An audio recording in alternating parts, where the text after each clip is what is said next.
Bebang, sabi mo yung totoo, kanino yung mga hawak ni Princess na mga ribbon? Aling Tiri, Bebang, please, wag mo akong isumbong kay nanay. Nahingiram ko tong mga ribbon mo. Bawal ako magsinungaling, Princess. Masama yun. Kay Princess ba yung mga ribbon? O hindi? Magsalita ka, Bebang. Ang totoo po niyan, Aling Tiri. Akin po yung mga ribbon na hawak ni Princess. Yari, sinumpong na ako ni Bebang. Lagot ako nito kay nanay. Sabi po kasi ni Princess, hihiramin niya lang saglit. Kaya binigay ko po yung mga ribbon ko. Oh no! Anong gagawin ko? Naku, mapapagalitan si Princess panigurado. Sabi na nga ba, Princess, niloloko mo ako eh. Nagtataka nga ako, bakit ang dami-dami mong awards, hindi ka nga nag-aaral ng mabuti? Nay, gusto ko lang naman po kayo maging masaya eh. Kapag nakita niyong marami akong ribbon. Maling-mali ang ginagawa mo, Princess. Nagpapanggap ng maraming ribbon, yung pala kay Bebang yan. Sorry po, Nay. Gusto ko lang naman pong maranasan na maraming ribbon eh.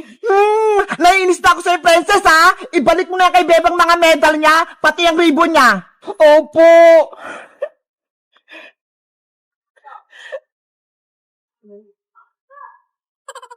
Bebang, eto na yung mga ribbon mo, ho. Tsaka medal mo. Tsaka tong certificate mo.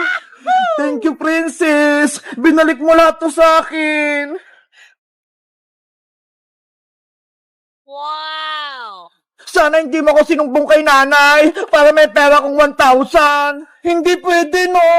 Ako naman mawawalan ng ribbon. Princess, akin yung 1,000 na binigay ko sa'yo. Babawiin ko na. Pero, Nay, akin na po to. Hindi pwede. Ibalik mo yan. Wala ka namang ribbon na natanggap. Akin na po itong 1,000, Nay. Huwag mo akong iyakan, Princess. Baka mapalo pa kita. Eto na po. Akin na. Meron naman po akong ribbon na eh. Kaso isa lang. Ito po. Patingin. Tingnan niyo po. Happy Helper Award? Binigay po sa akin yun ng teacher kasi lagi po ako nabubura sa blackboard eh. Ganun ba? Masipag pala sa school yung anak ko. O ito, 5 piso. Reward ko sa'yo. Nay, 5 piso lang. Nagreklamo ka ba, Princess? Mabuti nga may ibibigay ako. Sige na nga. Akin na nga po yung 5 piso. Wow! Buti pa si Princess, binigyan ni Aling Tiri ng pera kasi may ribbon siya. Ako kaya, anong bibigay sa akin ni nanay? Ako, kahit walang bigay sa akin si nanay, okay lang, sapat lang sa akin yung pinag-aaral niya ako. Ayo nga no, tama ka Bebang, itong medal na to, tsaka ribbon na to, eto yung mga sukli natin sa mga magulang natin. Nay, bilhan niyo po ako ng chicken joy ah, sabi niyo po kanina. Sige, mamaya, manghuhuli ako ng manok, ayun yung lulutuin ko. Ano ba yan, Nay? Gusto ko po Jollibee. Si Princess, wala namang ribbon, pero ang daming hinihingi kay Aling Tiri. Kaya nga eh. Tara na nga, Bebang, umuwi na tayo. Okay, umuwi na tayo, Iska. Ipapakita ko rin to kay nanay yung mga awards ko. Guys, tapos na ba yung recognition day nyo? Anong award yung binigay ng teacher nyo sa inyo? Mag-comment lang kayo. Bye-bye! Hito! Bumili na kayo ng hito! Malalaki to! Hito kayo dyan! Bebang, ano yung tinitinda mo? Uncle Frank, bumili ka na ng hito! Malalaki to! Hinuli po namin yan sa ilog! Wow, ang lalaki naman yung Bebang. Hito ba talaga yan? Opo, hito po to! Tingnan nyo ho! Ang laki-laki! Parang ahas! Magkano ba isang hito, Bebang? Mang Kepweng, sa inyo na lang po itong isang hito kasi ang payat-payat nyo eh. Parang hindi kayo kumakain. Talaga, Bebang? Bibigyan mo ako ng hito?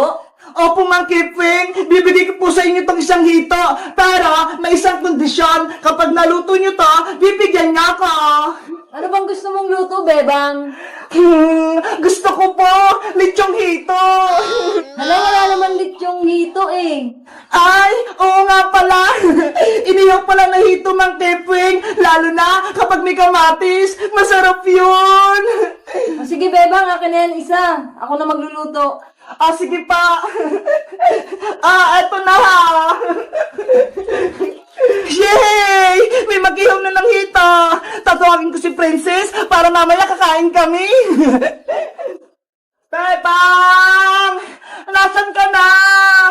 Makuha na tayo ng gagamba. Bebang! Princess, wala si Bebang. Ay! Mang Kepwing! Anong ginagawa niyo dyan? Mukhang nagluluto kayo Nag-iihaw ako ng hito. Pinapaluto ni Bebang. Wow! Hito! Gusto ko din ng hito! Mang Kepwing, tulungan ko na kayo sa pag-iihaw! Hala, Mang Kepwing! Ang laki-laki naman ang inihaw niyong hito! Kaya nga eh, mas malaki pa to sa hita ko. Kumain din kasi kayo ng madami, Mang Kepwing. Kahit anong pagkain, kainin nyo. Lalo na gulay. Tignan nyo nga ako, ang lusog-lusog ko. Kasi lahat ng pagkain, kinakain ko. Hindi ako mapili. O sige, Princess, sa susunod, hindi na ako mapili sa pagkain. Mang Kepwing, may naghanap pala sa inyo dun sa kalsada. Puntahan nyo doon. Ganun ba? Pero paano tong iniihaw ko? Huwag po kayong mag-alala. Ako na pong bahala dito. O sige, Princess, ikaw na bahala dyan. Ikaw na mag-ihaw. Apa! Ayan! Wala na si Mang Kepwing! Ibig sabihin, akin na to lahat na isang buong hito! Ang sarap! Naamoy ko na! A few moments later. Ayan na! Luto na yung inihaw na hito! Ang bango-bango! Ang sarap-sarap! Princess! Hala! Si Bebang yun Paparating na! May gagawin ako sa hito! Princess! Luto na ba yung pinaihaw kong hito kay Mang Kepwing? Bebang! Eto na yung hito na pinaihaw mo kay Mang Kepwing! Hala, Princess! Ano nangyari dyan sa hito? Ang laki-laki niyang kanina Tapos ngayon ang lit-lit na!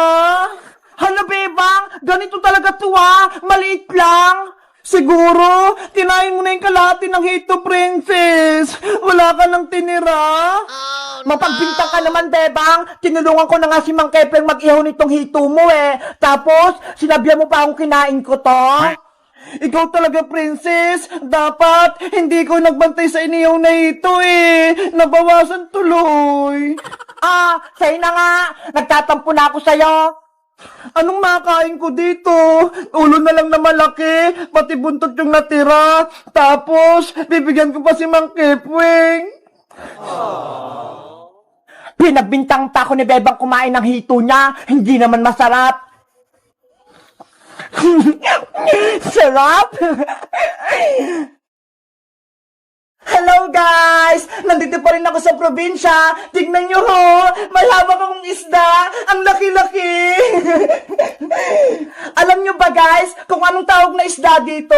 Kasi para siyang ahas Tignan nyo ang haba-haba. Tapos ang lambot-lambot niya. Guys, ang tawag pala sa isda na to ay hito. Sa English niya ay catfish. Kasi kaya tinawag siyang catfish. Tignan nyo meron siyang mga balbas na parang sa pusa. Guys, nakita na ba kayong gantong isda? O nakatikim na kayo nito? Mag-comment lang kayo. Bye-bye! Princess, bilis! Umuwi na tayo! Malapit na tayo sa bahay! Sakit lang naman, Bebang! Mabigat tong karga ko! Ano ba kasi yung dala-dala mo? Gulay! Pangkay ng gabi! Pasalubong ko kay nanay! Grabe naman yung pasalubong mo! Puno ng gabi! Panigurado! Matutuwa sa inyo sa Aling Tere! Ikaw, Bebang! Anong pasalubong mo kay Aling Sitang? Eto binilang ko si nanay ng brownies! Favorite niya to! Pang sausaw sa kape! Wow! Brownies! Favorite ko rin yan, Bebang! Bigyan mo ako! Naku! Hindi pwede, Princess! Para kay nanay lang to! Para matuwa lang siya kapag dumating na ako! Please, Bebang! Bigyan mo ako! Kahit dalawa lang! Ayoko, no? Bebang! Huwag mo akong takbuhan! Bigyan mo akong brownies! Habulin mo muna akong princess! Oh no! Wait mo ako! Maiwan ka na! Mauna na ako! Kukawa! Buksan mo tong gate! Papasok ako! Anong kailangan mo, Iska? Bakit ang ingay-ingay mo? Gusto kong makausap si Aling Sitang! Papasukin mo ako! Hindi pwede. Natutulog si Nanay Sitang ko. Bawal siyang istorbohin. At ikaw, Iska, huwag ka nang pupunta rito dahil ako na ang anak ni Nanay Sitang, hindi na si Bebang. Hindi ko yung tunay na anak ni Aling Sitang, Pukawa. Uuwi rin si Bebang, kaya alis ka din dyan. Hindi ako papayag na makabalik pa si Bebang dito. Hindi ko hayaang makapasok siya sa bahay nila.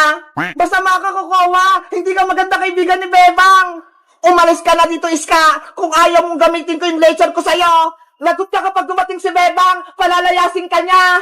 Makulit ka talaga, Iska. Maingay ka pa. Takbo!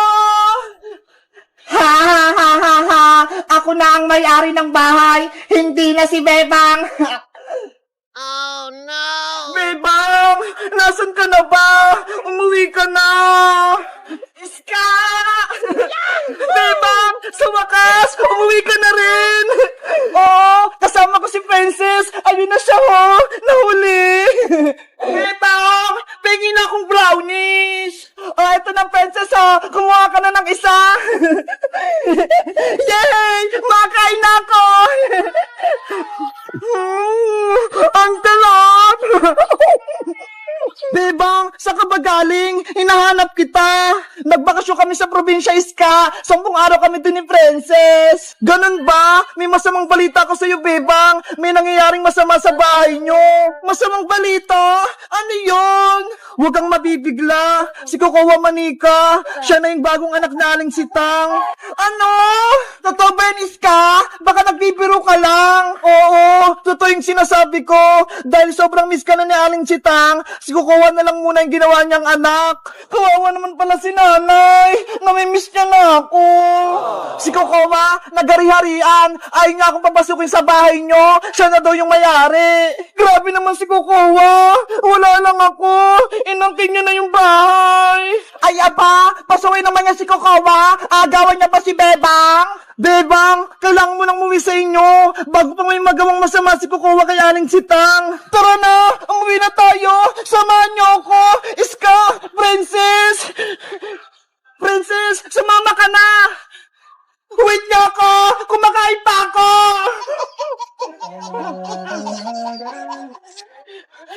Nanay! Nanay! Bebang, basahin mo! May nakasulat sa doorbell! Ano yan? Bawal pumasok si Bebang dito! Bay Kukawa! Hala! Bakit? Bahay ko rin naman to, ah! Bakit bawal akong pumasok? Ang sama-sama naman niya Kukawa na yan! Inaagaw yung bahay nila, Bebang! Sabi ko sa'yo, Bebang, may nangyayaring hindi maganda. Nanay! Si Bebang puta! Buksan niyo yung pinto! Nakauwi na si Bebang. Hindi ko siya papapasukin dito dahil ako na ang bagong anak ni Nanay Sitang. Guys, bawal na akong pumasok sa bahay namin. Sabi ni Kukawa, anong gagawin ko? Mag-comment lang kayo para sa part 3. Bye-bye!